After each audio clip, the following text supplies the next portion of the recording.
Hey, everybody. Before we get to this episode, I want to share something about Sponsor CX. Here's the deal. I've been working in and around sponsorship for almost 30 years. And in those many years, I've seen teams and leagues and others really struggle with this super important revenue stream. That's because keeping your sales pipeline organized, your partner activations going, and your reporting all in sync for a bunch of partners can be brutal. Fortunately, that's where Sponsor CX comes in. And Sponsor CX is designed by experienced sponsorship pros, so you know they completely understand what's needed to succeed. With extensive capabilities, a simple to use interface, and built-in flexibility, Sponsor CX is the answer your sponsorship team has been waiting for to bring some order to the chaos that can be their jobs. But don't take my word for it. See for yourself. Head over to sponsorcx.com/podcast and click the request demo button in the upper right and let them know you heard about it on this podcast.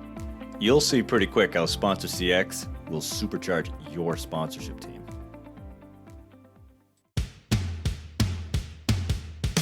Hi, this is Borna, Nazari, CEO and founder of Hog Media, and I'm going one-on-one with ADC Partners.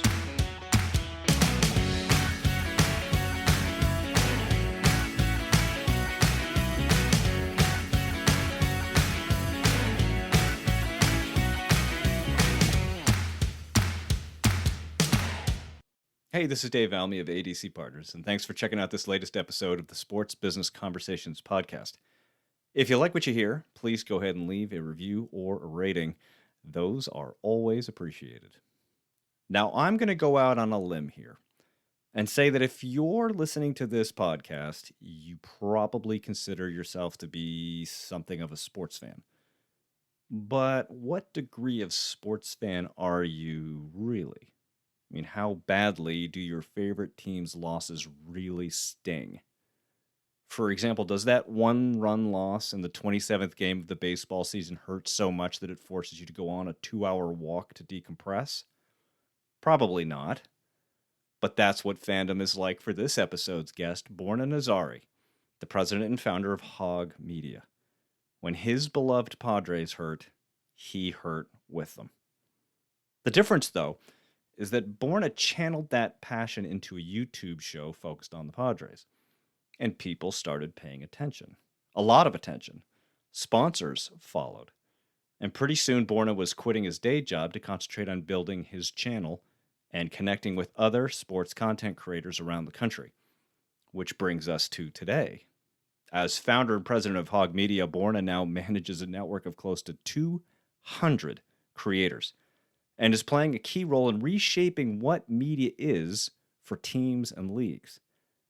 In our conversation, we talk about the founding of Hog Media, his insights into what makes compelling content, how brands can reap the benefit of working closely with sports content creators, and how authenticity isn't just key, but is also fundamentally changing what it means to be in sports media. So thanks again for stopping by, and hope you enjoy my conversation with Borna Nazari, president and founder of Hog Media. Borna, I think like a lot of people, you kind of wanted to be a sports agent at first, right? And that's pretty common, right? People see Jerry Maguire, they sort of see that lifestyle about the people, and that's how they think they want to work in sports. So you spent a couple of years at Creative Artists. What was that experience like for you as you started rolling down this thing? How did it meet or not meet your expectations?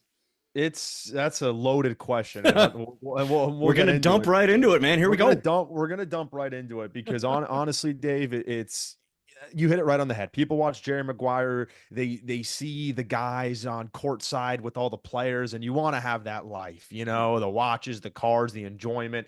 It's pretty sexy. But it's sexy, but it's not what it seems. That's not to say it's a glorious industry when you're able to fight through, but being in the business, initially getting started, you have to get your hands dirty in ways that you don't even think of. I'll give you an example.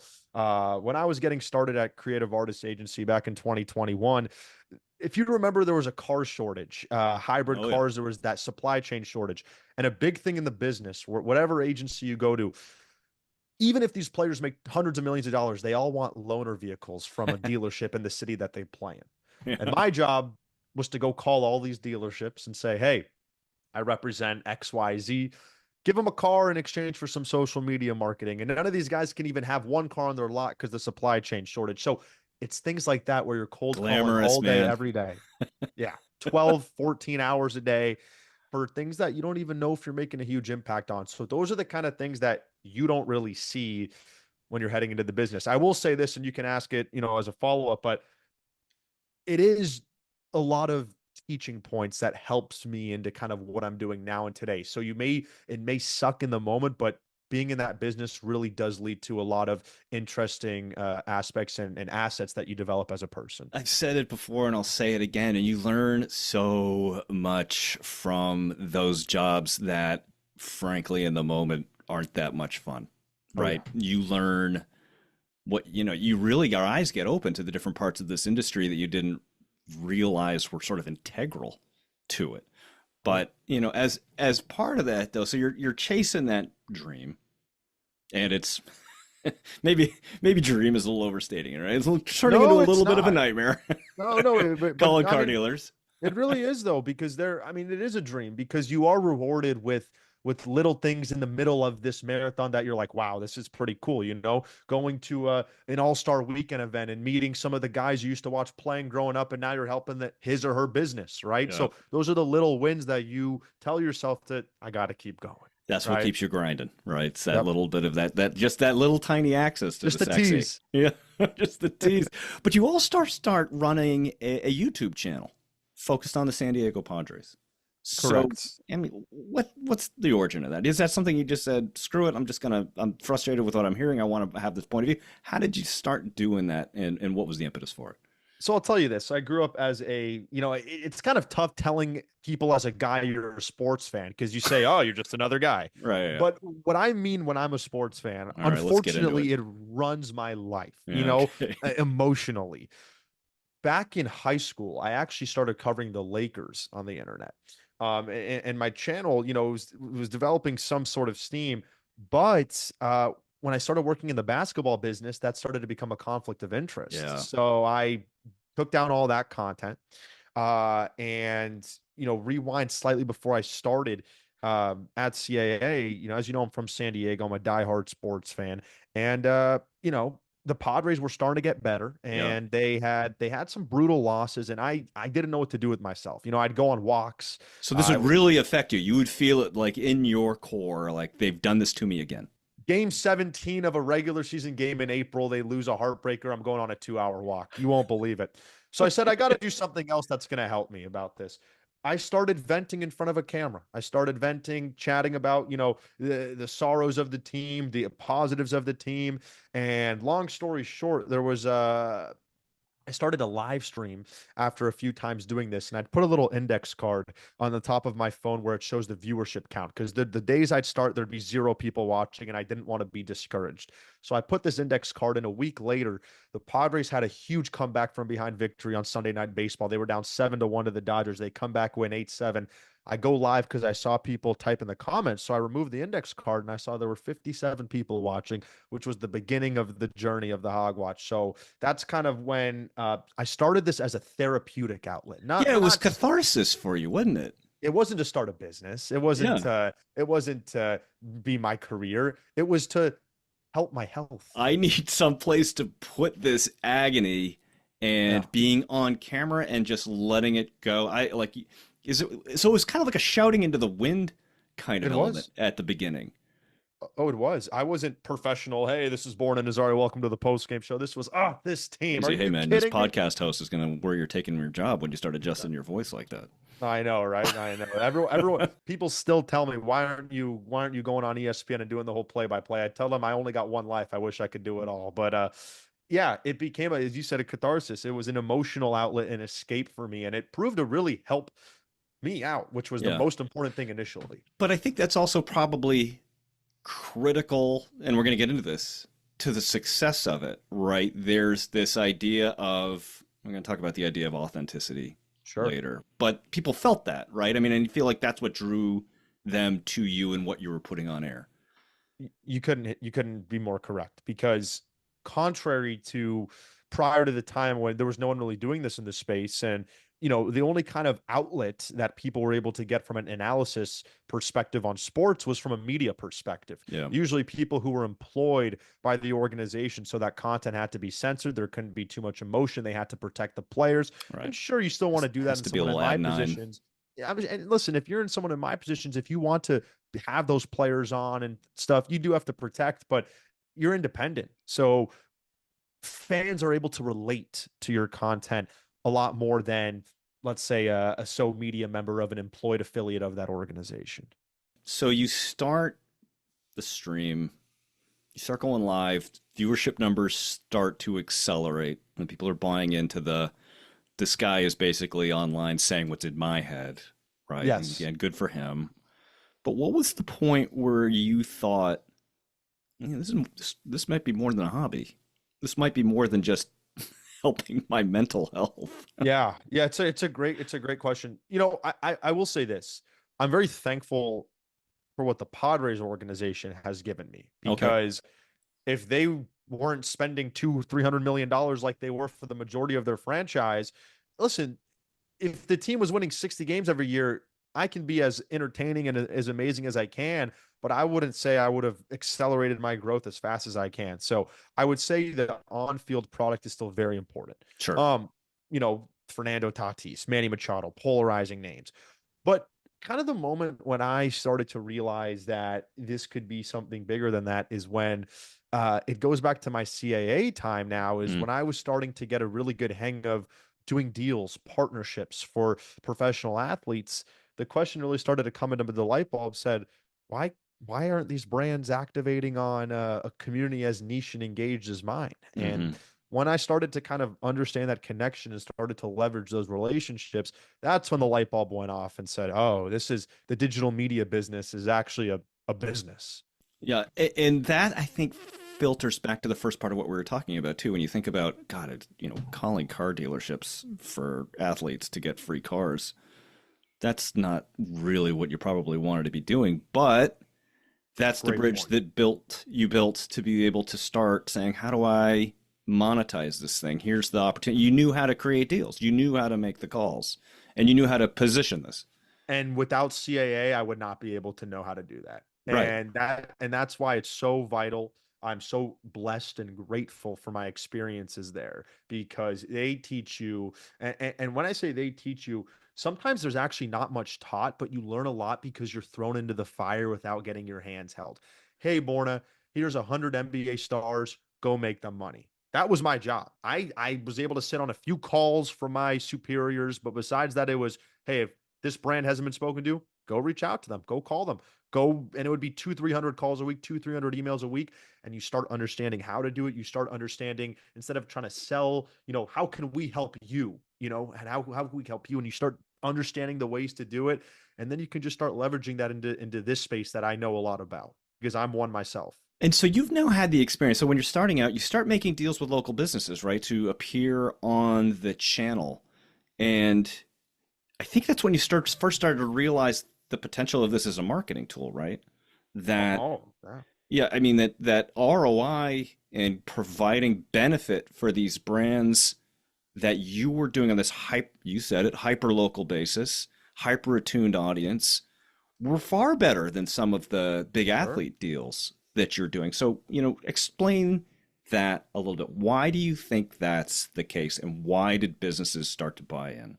Listen, there's no doubt. There's no doubt there's value when you associate your entity with a Kevin Durant, with a Devin Booker, but there isn't a targeted market related to that. I mean, that person's audience is so widespread and widespread reach. When you have brands that are activating with those kind of people for high six, low seven figures, that is more of a statement of a brand to say, hey, we want to associate with that person. We want to develop awareness of our entity. But when it comes to creating sales, conversions, customers, there is a obvious localization tool with these people that have a niche engaged, lack of a better term, cult-like community. So if a San Diego business that, let's say it's a brewery or a barber shop that's based in San Diego, that is maybe more male centric, that wants to focus on sport, there isn't a better outlet to promote than on someone like myself. So it's about finding those kind of people in all those different markets. That's not to say there's no national exposure. Well, I can get into that later, but that's kind of the light bulb that kind of, went off. We talk about it in sports marketing all the time, right? The reason why sports works so effectively is you're partnering with and generating that halo effect, right? By associating with the brands and the teams and the players and things like that. But when you dive into an audience that is particularly passionate, that's where the rubber can really hit the road. And I think that's probably what you really latched onto again by having this cathartic moment. If you had just sort of gone in and started doing, hey, here's what's happened in today's game, thanks very much, probably not the level of success, but you really vested your own authenticity. There's that word again. Well, listen, it's a good point. Sorry to cut you off, but the emotional aspect is so important because it's authentic. It's no BS. So people know when I'm crying or I'm screaming and I'm joyful about the Padres, it's emotional. And it's the same way with my partners. I mean this to a T.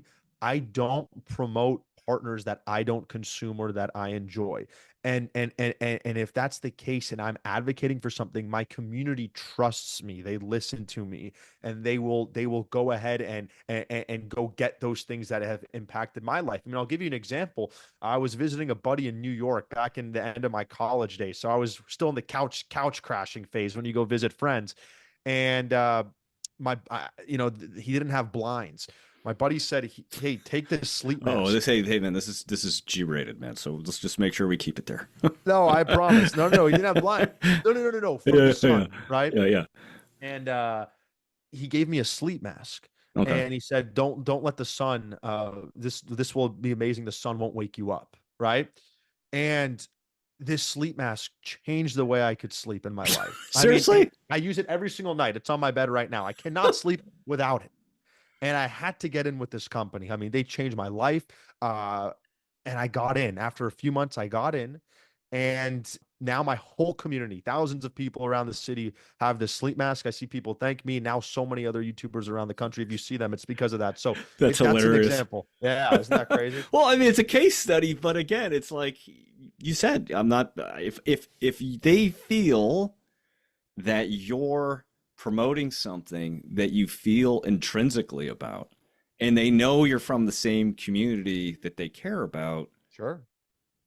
that's the gold, right? That's the Bingo. gold. That's how these things work. So you carry those successes, right? You start to generate this success outside of CAA. You know, the Padres piece starts to really take off, and that leads to sort of a wider vision that became Hog Media. So what I want you to do now, like I think most people understand the idea of, okay, here's a guy, he's on YouTube and he's doing this thing and he's promoting these products and that's a piece. But Hog Media sort of became the next level. So can you tease out a little bit what Hog Media is and how that was the origin story behind that? When you're a content creator, for example, especially covering sports teams, you are, I try to collaborate with other creators. So Yeah. when the Padres are playing the Mets, by the way, good luck to the Mets, or after probably seeing this video, we'll know the Mets fate. But one of my good friends, for example, is a huge Mets creator. And so over the years, I started collaborating with him, some Yankees people, and as I started to kind of look at these other channels, I wasn't even aware that there's so many of these in the space, who are the quote leaders of fandom of their teams. And after deep diving into their channels and looking, I'm like, these guys aren't monetizing, outside of strictly YouTube, and they're not working with the brands that I'm working with. So Hog Media kind of came about as, let's bridge the gap here. Let's help all of these leaders of fandom, stop their 9 to 5s and talk about their sports passions and their teams for a living and allow them to, help them monetize and grow their entities. So that's basically the premise of how, this overall business began. What's been some of the interesting developments now? So where are you right now with Hog Media? Because you have basically taken what you did with the Padres, localized it in communities across the country with other creators that have a similar level of passion. I don't know if anybody can really achieve the level of passion that you have, but we'll say they have similar levels of It's passion. which is not a good thing, by the way. You're not promoting it. You're not saying this is the lifestyle. Yeah. But they're out there, they're doing these things, and you're basically creating a network, a collective to be able to replicate the success that you've had. So, what have been some of the surprises to you as you've started trying to apply your success elsewhere? Is it easily replicatable? Well, yes and no. No one is me, and I'm not anyone. Right. So, somebody who is a big Ravens creator may not have the same passion as me, but may have more knowledge than me, or somebody Right. may have the same passion as me, but not this as me.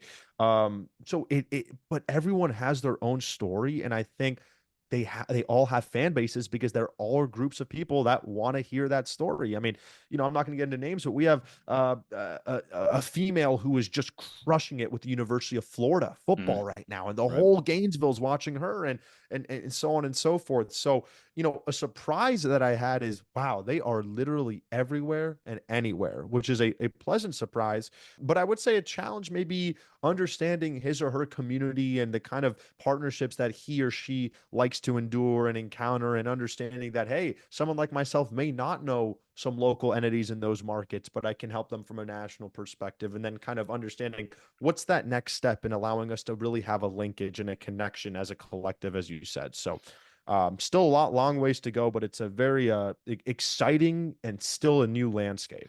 It's interesting. As someone way smarter than me once said, as consistent as possible, as different as necessary.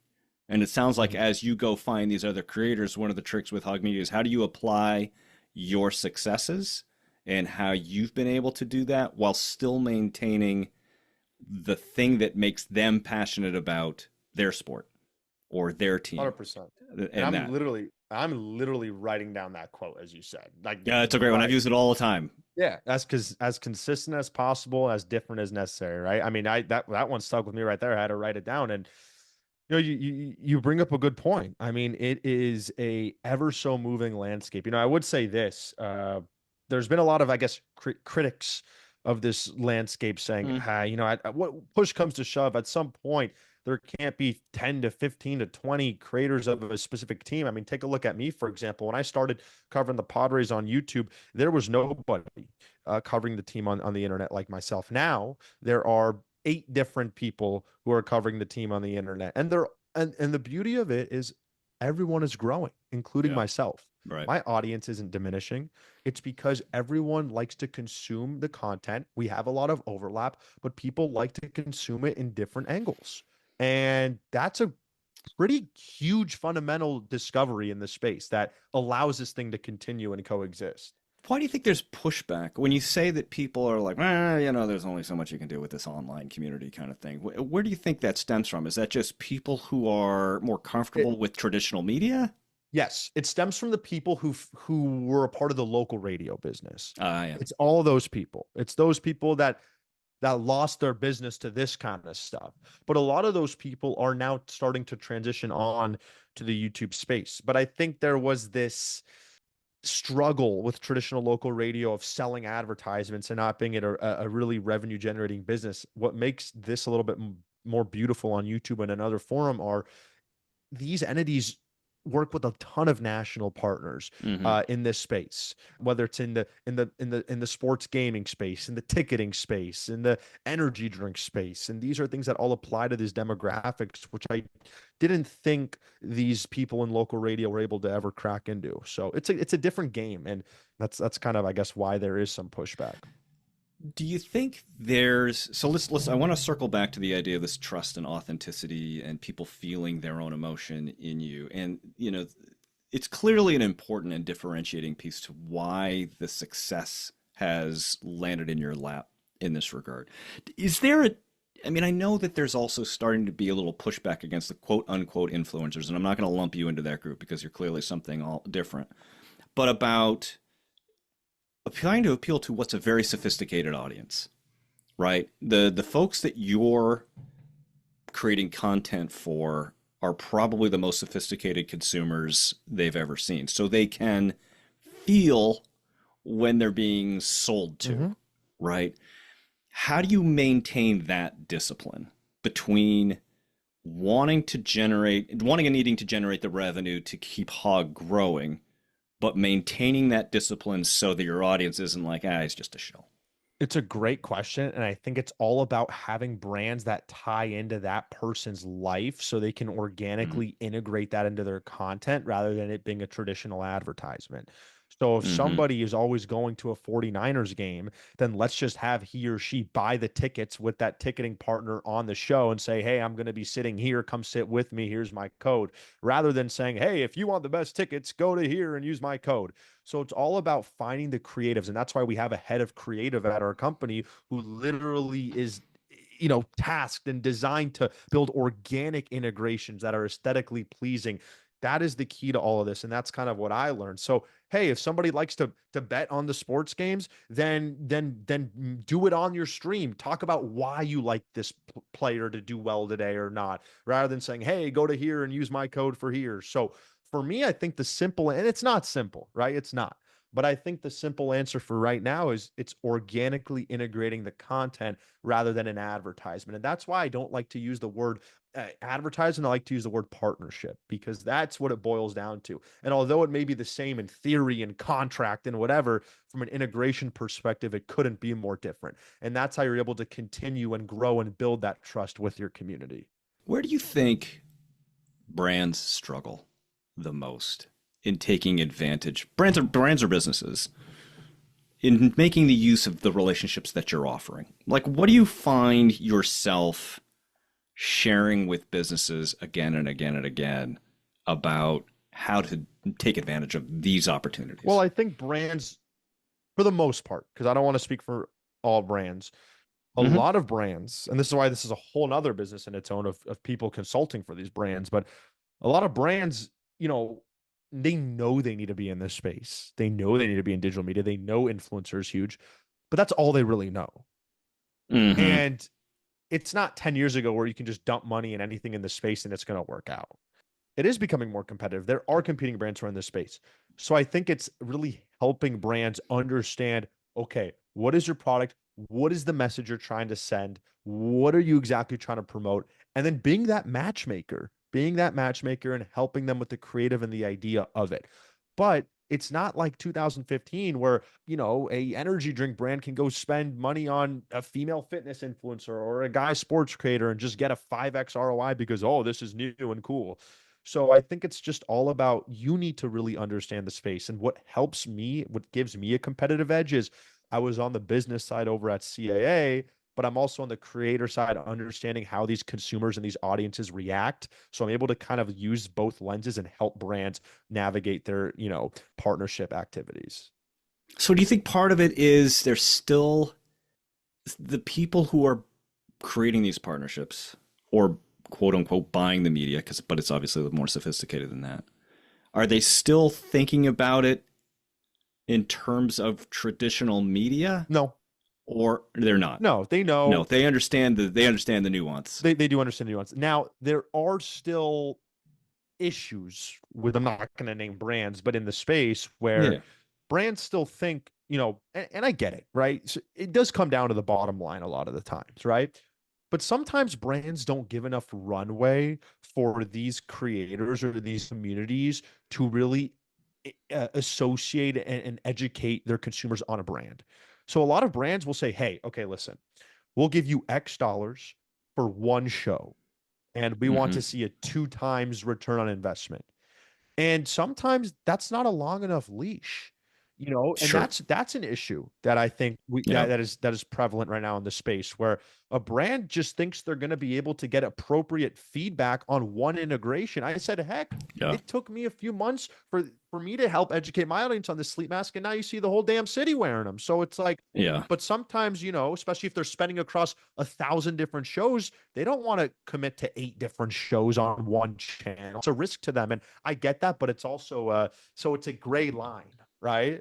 It's a very fine Yeah. line between a brand that's probably thinking in terms of quarterlies and how do you create something that's actually going to be if we're talking about organic growth and reaching an audience and trying to help them understand what this brand did for me so that what it can do for Sure. Yeah. you, it's not a one show endeavor. That's where I think you start crossing back into that's an advertisement. And I think a reason that I'm working with these hyper localized team focused creators are, they're not the biggest channels. They don't have 10 million Hmm. subscribers, so they're more open to working with these brands on an extra basis and developing that trust and community.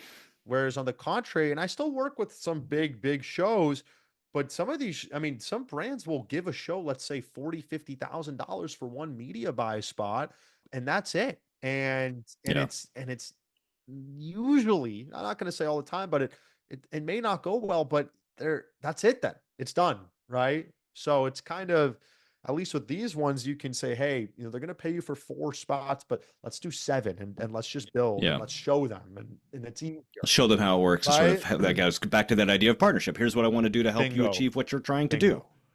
So I'm wondering also, like you talked about it earlier, you used to be the only guy in the space, particularly for the Padres.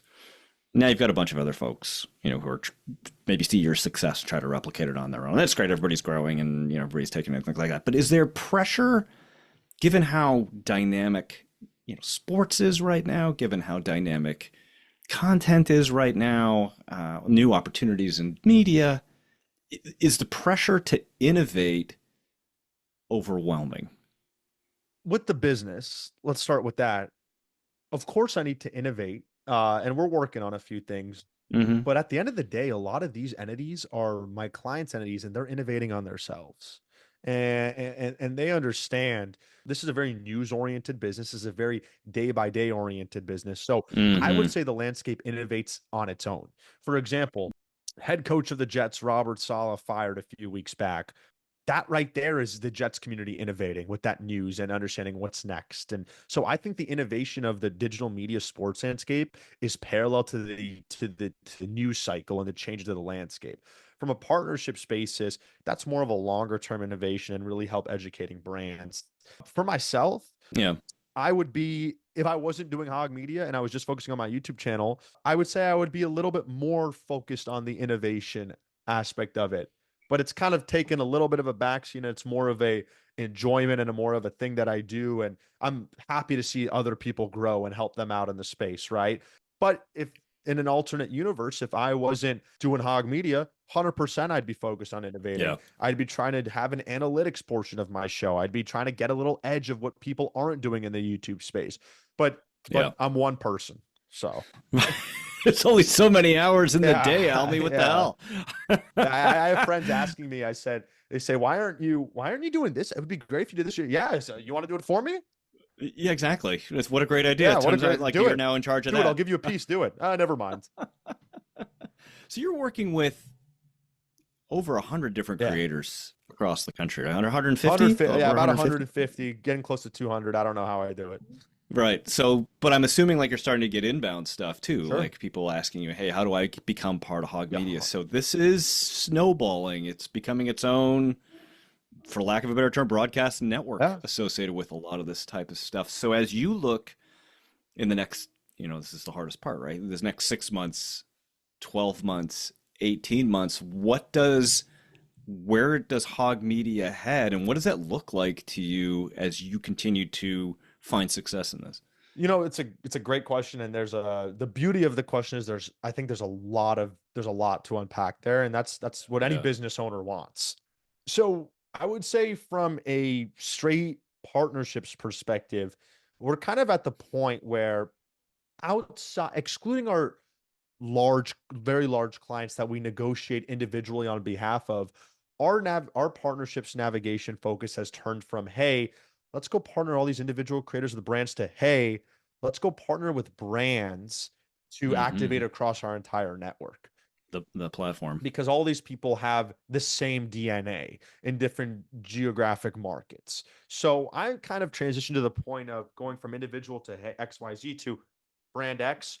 Here's what we do. Here's what we're all about. Here's why you should work with us from a partnerships perspective. Now, from a For those listening, Borna's audio got a little crazy right there because he's so excited his hands are oh, flying all sorry over the about that. place and he's holding his microphone. I just want everybody to let you know it's not a technical glitch. That is a guest glitch. Nobody's perfect. But the future's exciting, so you can't hold on. You gotta move around.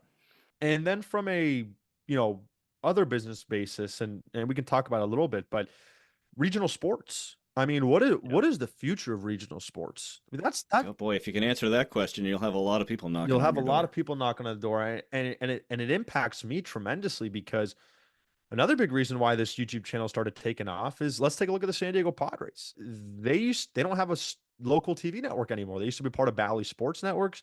They went under. The team lost $70 million of revenue per year. The MLB now has their rights. Breaking news. As of a few weeks ago, 10 more teams are in that boat.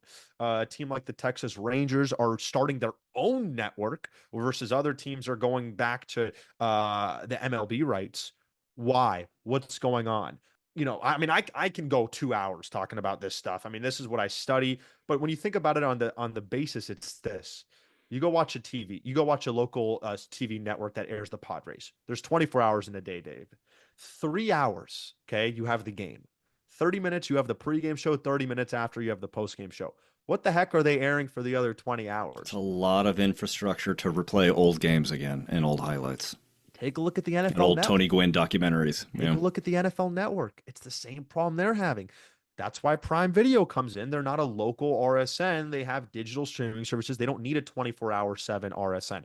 That's not to say they don't want surrounding content for years to come. That's where we're going to come in and try and, do some stuff. It's an exciting time, and like I said at the top of this, it's such a dynamic industry, and these are always the best conversations, right? Because what starts off as I need something to scream into the wind so I can work off some of this stuff becomes because you've on this journey of discovery, Borna, you kind of understand intrinsically that's what the audience, that's the people where true fandom is related to. That's the kind of things that they buy into, and that's what you've been able to hook on. And David, I'll talk to presidents, executives at these local RSN networks, and they have no idea what's going on. And they No, have no idea what's happening. And granted, I don't either. I mean, no one knows what is going to happen in the next 3 to 5 years. But what I do know is we need a central hub for people that are going to be able to consume sports content and content all the time, but in not a traditional localized way. That's the not $1 million question, the $1 billion question, right? And there's a lot of good pieces here, but you know, some questions that arise that make it challenging. Hey, these individual team-like faces of fandom, they're independent. They don't always say the best things about players and teams and coaches. Would that be able to fit in an RSN model associated with the team? Right? Maybe not. So there's a lot of moving parts that make it challenging. But then you can say, well, then tell them to not do that. Well, we don't want to censor their content. That goes against the whole idea of relatability and authenticity. Welcome to struggles. That's the beauty of life. yeah, I'm with Borna Nazari. He's the CEO and founder of Hog Media. The future is just wild Yeah. when you think about what's gone on in media. I hate to use the word disruption, Sure. but what we're doing is we're looking at a real-time disruption of an industry, and you're right on the fighting lines of it. It's a fascinating discussion. So I want to thank you for the time today.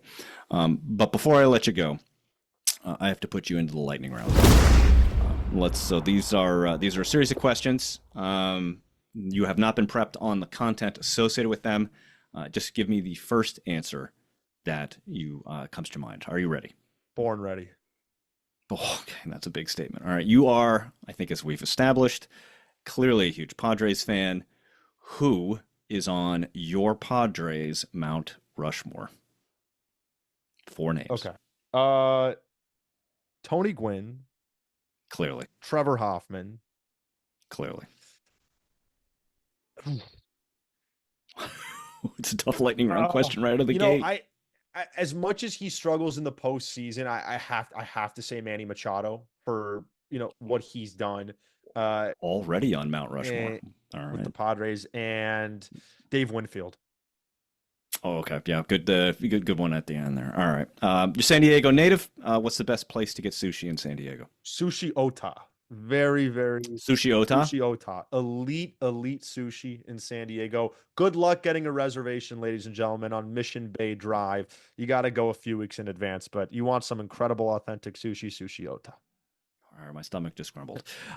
You did your undergrad at UCLA. Thoughts on them in the Big Ten? Well, you tell me. It doesn't take an expert to talk about their thoughts in the Big Ten. 1-5, clobbered by Penn State, clobbered by LSU to be expected. Losing to Minnesota, pathetic. The UCLA Bruins, it's going to take a lot of time for them, but Bit of an from a adjustment. business perspective, it's fantastic, and I think they'll be fine in the basketball world.